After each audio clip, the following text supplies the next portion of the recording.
Comment vous êtes-vous intéressé à la pédocriminalité de réseau? Est-ce par une affaire en particulier? C'est en 2007 qu'ont commencé mes recherches sur ces dossiers particulièrement sensibles. C'est notamment par la découverte des travaux de Stan Mayo et Jeannette Siman, mais aussi de Paul-Émile Charlton, Serge Garde, Laurence Beneux, Alain Gossin ou encore Carl Zéro qu'a débuté ce processus de démêlage d'une pelote particulièrement embrouillée et, dirons-nous, radioactive. Tant ce sujet tabou peut mener vers des dossiers psychologiquement très perturbants, le tout baignant dans un panier de crabes aux multiples écrans de fumée.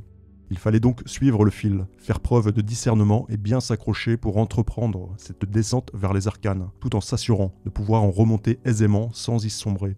L'univers du complotisme associé à la pédocriminalité est probablement celui qui est le plus toxique. Toxique à l'extrême, extrêmement toxique, super toxique. C'est en 2009 que sortait le documentaire de Mayo et Siman, Les réseaux de l'horreur, traitant de l'affaire des CD-ROM de Zandvoort, divulgué par l'activiste belge Marcel Vervlozen, mais aussi le livre L'affaire Vincent, au cœur du terrorisme d'État, accompagné du témoignage vidéo du petit Vincent, toujours disponible sur YouTube, décrivant comment son géniteur était impliqué dans ce que j'apprendrai plus tard être des abus rituels, ou pédosatanisme, des pratiques extrêmement dépravées et criminelles, au premier abord incompréhensibles pour le kidam n'ayant jamais eu vent de telles exactions sous nos latitudes dites modernes et civilisées.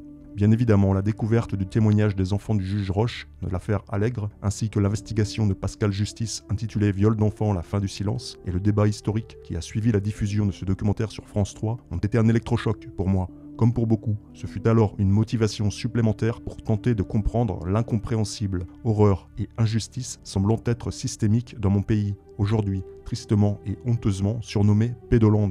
La solution de facilité aurait été de considérer les désormais célèbres témoignages de Pierre et Marie comme des constructions imaginaires, inspirées de bandes dessinées. Car voilà ce qu'affirmait alors avec culot maître Monique Smadja Epstein, avocate du père des enfants, qui n'a pas hésité à se référer aux albums de Tintin pour ridiculiser et noyer la parole des enfants. Tout ce qui est bande dessinée, à tel point que personne n'y a cru.